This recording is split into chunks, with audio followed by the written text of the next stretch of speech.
محترم، میں نے آپ کو نالین پاک مبارک کی کچھ تصویریں بھیجی ہیں جو کہ ہر ایک دوسرے سے مختلف ہے۔ تو یہاں دو سوال ہے، پہلا یہ کہ نالین پاک سینے پر چسپاں کرنا کیسا ہے، اور دوسرا یہ کہ کون سا نالین پاک مستند ہے۔ میرے بھائی، عجیب سا سوال پوچھا ہے آپ نے۔ کیا آپ پوری زندگی میں ایک ہی طرح کا جوتا پہنتے ہیں یا الگ الگ طرح کا جوتا پہنتے ہیں؟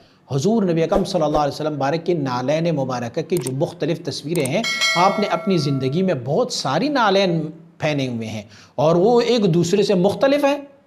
تھوڑی سی شکل تو ملتی جلتی ہے لیکن وہ ایک دوسرے سے مختلف ہے۔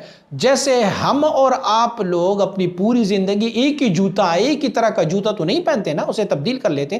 تو حضور نبی اکرم صلی اللہ علیہ وآلہ وسلم مبارک کا جو نالین مبارک تھے، ان کی بھی مختلف قسم کی اقسام تھیں، اسی لیے ان کی تصویریں مختلف آئی ہوئی ہیں۔ اور سوال جو آپ نے پوچھا ہے کہ نالے پاک سینے پر چسپاں کرنا کیسا ہے، بہت اچھا عمل ہے۔